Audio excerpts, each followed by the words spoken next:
Hey y'all, back again making another video. I know it's been a while since I made a video or uploaded a video onto YouTube, but I have to make this video, right? And this is more so to a younger demographic. So I'm going to try to restrain myself from saying some, swearing, for example. But this video is for younger people. I'm basically coming from an experience that I wish I have known this before I have joined the furry fandom, right? And I'm currently someone who has left the furry fandom, not because of, you know, not because of like, oh, I got uncomfortable or I've grown out of it or anything like that. I left the furry fandom because simply the community has seen better days, and not to mention they're practicing something that I just don't agree with. In general, I just don't. But anyway, let's get into this. Number one in joining the furry fandom: do not suspect for you to immediately start making friends in the furry fandom.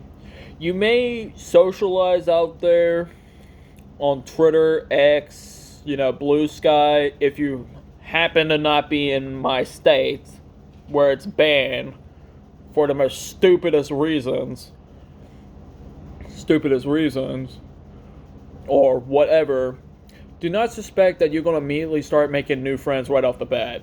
It takes a long time and process for you to develop new relationships with, people you met online. You have to start with the basics. You have to chat with them a little bit, chat with them a little bit more, a little bit more, a little bit more, until they have said out of the own mouth they consider you as a friend. And at that point, then you can start, really, opening up yourself more to them, etc.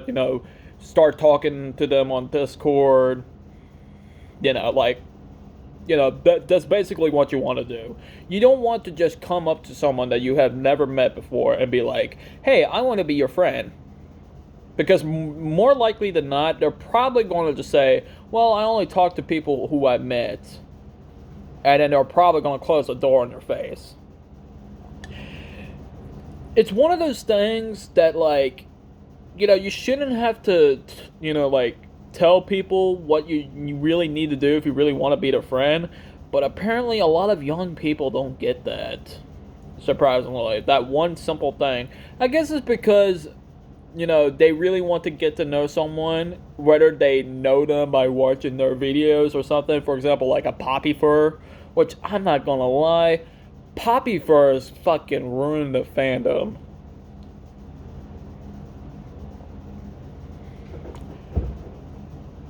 I think I could get away with that. I think I could get away with that. I hope. Pretend I did not say the F or drop the F bomb, but yeah, let's continue. The poppy furs, they just, it's not like someone's choice to just be popular, right? But it is their choice to whether or not they want to be a toxic butthole or whether they want to be a toxic butthole or be an actual general nice guy, is what I'm saying. And most of these poppy furs, right, they're mostly going to be a toxic butthole. So if you're one of those type of people that really want to get to meet someone that has inspired you to meet in the furry fandom, please do not get your hopes up really all too high and suspect that it's going to be some sunshines and rainbows, because 9 out of 10, they're probably just going to look at you once, either scoff, move on, something along those lines, right? And this is not me being a heavy downer. This is me coming from experience that I have dealt with after, I mean, I was a part of the furry fandom since I was 10, and I'm currently about to be 20 this year. So, I got some experience about the furry fandom. I experienced it firsthand, if I'm really being honest, the furry fandom actually kind of gave me a lot of PTSD and trauma that I can't really talk all too much on the internet, right? Because well, I don't want to revisit that past, and two, I don't want to be one of those people that does trauma dumps. But I'm just gonna say that, yeah, the furry fandom, don't suspect everything is gonna be sunshines and rainbows. It's basically the gist I'm saying. Now, the other thing about in the furry fandom, right? If you are joining the furry fandom and wanting to be a content creator, I hope you are prepared for the responsibilities of how much money you're going to have to spend just for you to even get one person to look at you. People say, you need a fursuit, to really get actual interactions and people to acknowledge you as a furry in the furry fandom. That is more likely true if you're going to furry cons IRL, like actual furry conventions IRL, like meeting furries IRL, like in real life.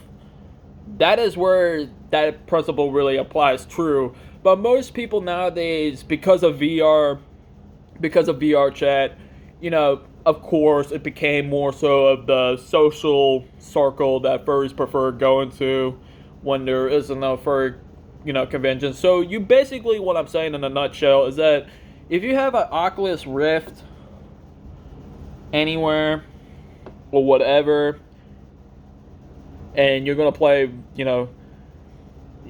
Oculus Rift or whatever, you should download VR chat, right? And join in these spaces that are appropriate for your age. If you're not, like 18.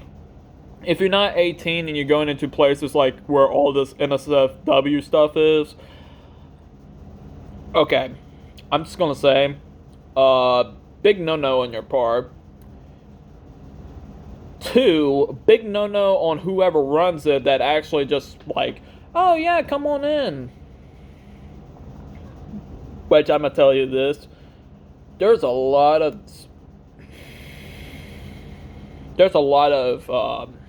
pedos out there in the furry fandom. So if you're a younger audience watching this and you don't know what a pedophile is, it's basically someone who, basically targets younger people like you into doing inappropriate things that I cannot speak on YouTube, but you basically get the gist. You basically get the gist of what I'm saying. Hopefully. Basically anything that requires you to do something that you need the consent of adult. In a nutshell. Basically. Now, on to the thing, like, if you're planning on being a content creator, you gotta be ready for the responsibilities of how much money you're gonna actually have to spend, just so you can actually maybe get a lucky algorithm pull, just so one of your videos get recommended to someone who is in the furry fandom. Like, when I'm talking about money, I'm talking about, like, you gotta spend money on getting a proper, like, PC setup, money on getting a custom avatar in VR chat, like, I mean, you also gotta put the time to grind to learn about editing, stuff like that. I miss the good old days of YouTube back in the 2000s, because during that time, no one was not suspecting you to edit as much as they do nowadays. Otherwise, what I'm saying, people can be really ungrateful for content creators that just choose not to edit. I'm a content creator that chooses not to edit because I don't know how to edit. I mean, trust me when I say this, I have looked at like 50 videos trying to, teach myself how to edit. It doesn't click. So I basically choose to just not edit my videos, basically raw, unfiltered content. Basically, and then basically the two perks of it is that, well, one, I don't BS, right? I don't pull any sort of AI trend or whatever. My content is real, legitimate. Whatever reaction I'm having during that moment, real, legitimate. It's not edited or anything. And the second perk of that, like I said, just raw, just raw. the raw thing of it, but the cons of it, like for example, maybe lower video quality than it should if I were to edit it, etc., etc. But you basically get the gist. Now, this is a big thing if you are, going to be a content creator. Do not interact with people that you have interacted with but choose to close the door on you just for them to later on open up the door for you when you get popular. Because people like that, people that closes the door on you, right, when you first talk to them, just for, let's just say, a couple months later when you actually get popular, they open the door for you and actually interact with you. Yeah, you don't want to, you do not want to go down on that straight. Trust me when I say this. I have seen too many people that are like that in the furry fandom. They don't talk to you unless you're popular. And those type of people, that is no good mojo. That is no good mojo. That is a one-way street. One-way street down to hell. Literally. People, you would be surprised of how desperate people are willing to piggyback off of others to get what they are at, whether they want to be popular for the sake of, making money, popular for the sake of just getting that attention, that glory, that glorified of their persona, their persona in the spotlight, etc., etc., etc.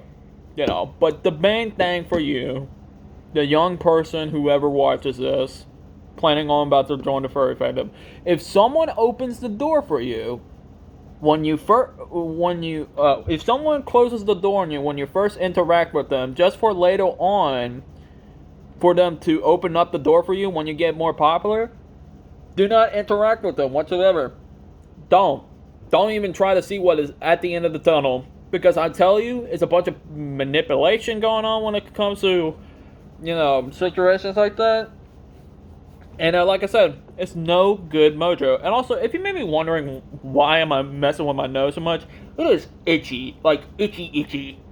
Like, very itchy. I don't know why the crap it is itchy. I think I could say that on YouTube, can I? To a young person? I'm sorry. It's just that I never have geared it or made a video towards a younger audience, if that makes sense. I'm mostly the type of person that has no filter on my voice. If you get it, you get it. If you get it, you get it. But, I'm trying my best here. Now, for younger people who want to, let's just say, start up their little enterprise, their little art venture in the furry fandom,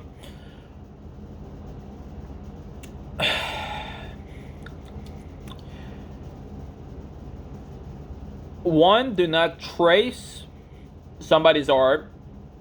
If you trace somebody's art and you sell it as your quote-unquote authentic design, that is the quickest way for the furry fandom to just, ostracize you from their fandom. That is the quickest way for them to do that. Number two, which is really obvious, don't use AI-generated images and try to sell that to somebody. They're more likely going to report you in the furry fandom and, have everybody basically dox you, etc.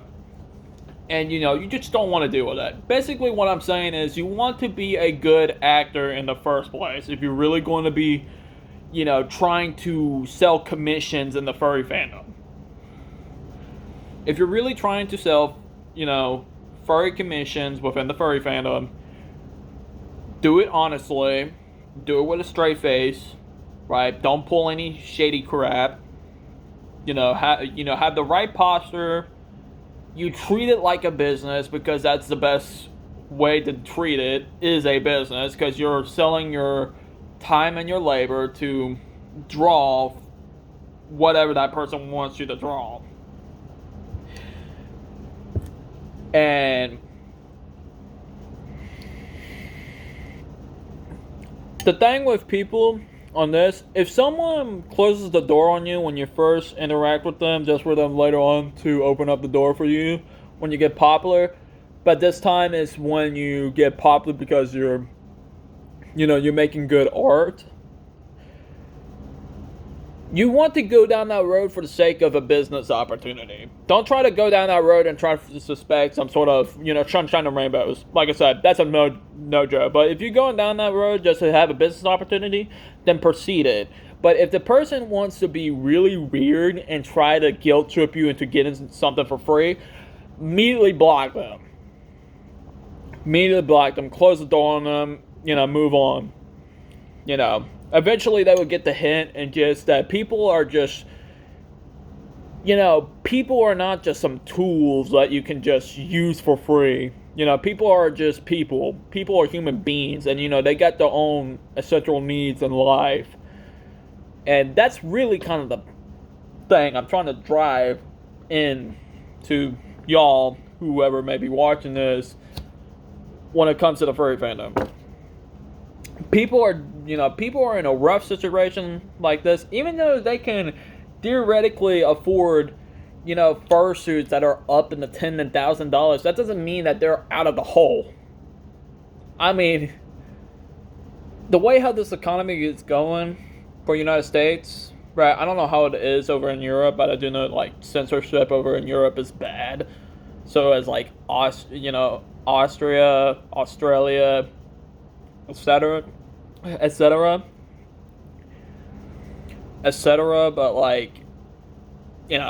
I'm just saying, just because someone has this doesn't mean that they're super duper ultra rich.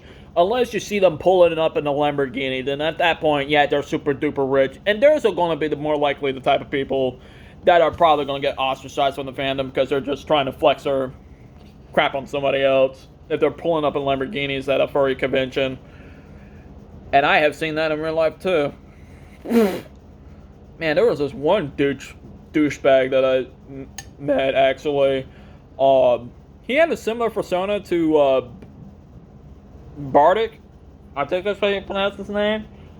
He's that if you actually know what he is, he's that one furry VTuber or Poppy4, whatever you want to call his little fancy pantsy little butt.